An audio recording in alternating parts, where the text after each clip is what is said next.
Hello दोस्तों, मेरे channel सुख समृद्धि उपाय में आप सभी का हार्दिक स्वागत है। जैसा कि पितृपक्ष चल रहे हैं, पितृपक्ष में पितृलोक से पृथ्वी लोक पर अपने परिजनों से मिलने आते हैं और आशीर्वाद भी देते हैं। और उनका आशीर्वाद इतना फल फूलता है कि इंसान रंग से राजा बन जाता है। जैसा कि मैंने अपनी एक कथा की इसमें वीडियो डाली है, उसमें क्या था कि रंग से राजा बन गया था वो उनका बेटा। तो इस तरह से ही फलदायी होते हैं हमारे जो पितृ जो आते हैं और जो श्राद्ध होते हैं, ये बहुत फलदायी होते हैं। अगर हमने ये श्राद्ध अच्छी तरह से कर लिए तो हमारे घर में सुख संपन्नता हमेशा बनी रहेगी।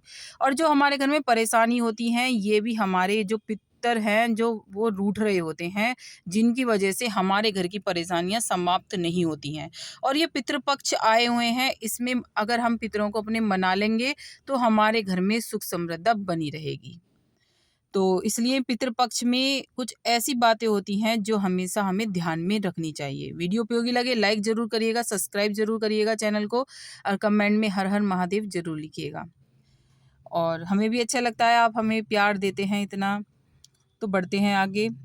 भाद्रपद शुक्ल पूर्णिमा से आश्विन कृष्ण मावस तक 16 दिन को पितृपक्ष कहा जाता है।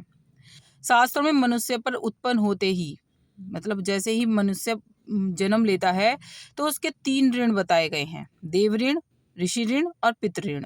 श्राद्ध के द्वारा पितृ ऋण से निवृत्ति प्राप्त होती है। जिन माता पिता ने हमारी आयु, आरोग्य और सुख सौभाग्य आदि की वृद्धि के लिए अनेक प्रकार के प्रयत्न किए हैं, कष्ट सहे हैं, उनके ऋण से मुक्त न होने पर हमारा जन्म ग्रहण करना निरर्थक हो जाता है। अतः पितृपक्ष के 16 दिनों में श्रद्धा भक्ति पूर्वक तर्पण पितरों को जल देना करना चाहिए।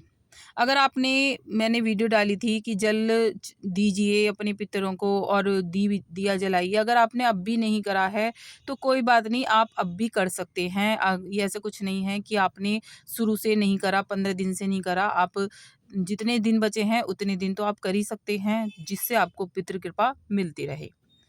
तो आश्विन मास के कृष्ण पक्ष में उनकी मृत्यु तिथि को किसी भी मास या पक्ष में जो भी हुई है, तो वहाँ जल, तिल, चावल, जौ और कुछ पिंड बनाकर या केवल सांकल्प विधि से उनका श्राद्ध करना, गोग्रास निकालना तथा उनके निर्मित ब्राह्मणों को भोजन करा देने से पितृ प्रसन्न होते हैं और उनकी प्रसन्नता ही पितृ ऋण से मुक्त करा देती है। पितरों के प्रति श्रद्धा व्यक्त करने का अनुष्ठान होता है श्राद्ध, कि हम अपने जो पितरों को कितनी श्रद्धा रखते हैं। जैसे कि कहते हैं कि इस दिन जो श्राद्ध चलते हैं तो शुभ कार्य बंद हो जाते हैं। क्यों होते हैं बंद? क्योंकि ये होता है हमारे पितर आए हुए हैं, अगर कोई मेहमान आया और हम किसी और काम में लगे रहें और पितरों का इस टाइम हमारे घर में मेहमान आया उनका आदर ना करें, तो हमें उन मेहमानों को कैसा लगेगा। इसी तरह ये हमारे घर में पितर जो आते हैं तो हमारा दिमाग इधर उधर भंग ना हो, इसलिए ये जो होते हैं शुभ कार्य बंद कर दिए जाते हैं कि हम अपने। और ये भी देखते हैं पितर कि हम चले गए हमारे लिए, हम इतने ये खुशी मना रहे हैं और हमारी जरा भी वो नहीं है, इस तरह से होता है।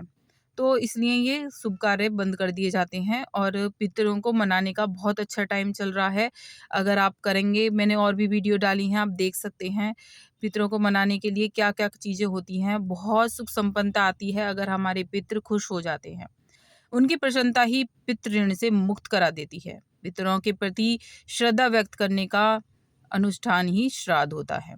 श्राद्ध 5 प्रकार के होते हैं, जिनमें पितृपक्ष के श्राद्ध प्रावण श्राद्ध कहलाते हैं।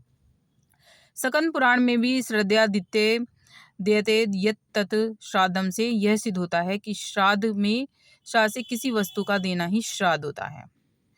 पितृ कार्य देव कार्यों से भी महत्वपूर्ण फलदायी होता है। इसे बहुत ही सावधानी पूर्वक करना पड़ता है। आश्विन मास के कृष्ण पक्ष में पितरों के लिए पर्व का समय है ये। इसमें पितरों को आशा लगी रहती है कि हमारे जो पुत्र हैं, पुत्रादि हैं, हमें पिंडदान और तिलांजलि दें, प्रदान करें, क्योंकि बहुत मतलब वो इन चीज़ों से संतुष्ट हो जाते हैं, तो बहुत खुशियाँ देते हैं। यही आशा लेकर वो पितृलोक से पृथ्वी लोक पर आते हैं। इनके 15 दिन होते हैं, अगर इन्हें 15 दिन आपने खुश कर लिया, ज़्यादा दिन तो आते नहीं, 15 दिन आ रहे हैं, 15 दिन में हम इतना तो कर सकते हैं। यदि यहाँ इन्हें पिंडदान, फल फूल, तिलांजलि आदि नहीं मिलती है तो ये श्राप देकर चले जाते हैं कि हम आए और हमारा स्वागत नहीं हुआ। अगर हम ही कहीं जाएंगे हमारा स्वागत नहीं होगा तो हमें श्राद्ध में नहीं होगा स्वागत तो कैसा लगेगा। तो यही है कि आप श्राद्ध में मनाइए। ऐसा कुछ नहीं है कि हमारे माँ बाप जीवित हैं और हम श्राद्ध कर लें, ऐसा कुछ नहीं है। आप श्राद्ध में एक मतलब बुजुर्ग, अपने बुजुर्ग तो थे पहले, उनके लिए आप एक रोटी गाय के लिए ज़रूर निकालें। गाय के लिए ज़रूर निकालें रोटी। दिया और जल देने से ऐसा कुछ नहीं है। जो हमारे बुजुर्ग थे उनके लिए बहुत ही अच्छा माना जाता है। एकदम श्राद्ध का परित्याग नहीं करना चाहिए। पितरों को संतुष्ट अवश्य ही करें, मेरी यही राय है। क्योंकि मैं तो देखती हूँ कि ये जो पितृ पक्ष होते हैं ये हमें बहुत ही फल देकर जाते हैं। अगर हम इनमें बहुत ही मन खुश होकर इनकी स्वागत करेंगे तो ये भी हमें इस तरह का आशीर्वाद देंगे कि हमारे जो वो हैं बच्चे हैं किस तरह से हमारा स्वागत कर रहे हैं, किस तरह से हमारी पूजा कर रहे हैं। तस्वीर लगाइए आप उनकी, तस्वीर के आगे फूल माला चढ़ाइए उनकी और उनको दिया जलाइए उनके लिए। तो ये सब चीज़ें होती हैं जो हम पितृपक्ष में कर सकते हैं। अब बात कर लेते हैं उपाय की, जो मेरा टॉपिक था। जैसे कि पीपल का पेड़ होता है, आप उस पीपल के पेड़ के पास जाइए और जल ज़रूर दीजिए, क्योंकि माना जाता है पितृपक्ष का संबंध पीपल से बहुत ज़्यादा माना जाता है। आप इसे रोज़ दीजिए पीपल का पेड़ को। ना दे सको रोज़ तो जिस दिन आप श्राद्ध करो उस दिन ज़रूर अपने पितरों के नाम से जल देकर आइए। वहाँ पे एक दिया ज़रूर जलाइए तेल का। और दूसरा जो चावल का है, आप एक मुट्ठी चावल लेके जाइए और भोलेनाथ की शिवलिंग पर भोलेनाथ को एक मुट्ठी चावल चढ़ा दीजिए। आपका काम बन जाएगा अपने पितरों के नाम से।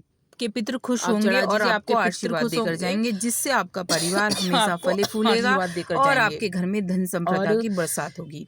अगर वीडियो उपयोगी लगे तो लाइक जरूर करिएगा, सब्सक्राइब जरूर करिएगा चैनल को, कमेंट्स में जरूर हर हर महादेव, जय माँ लक्ष्मी या कुछ भी आप जरूर लिखें।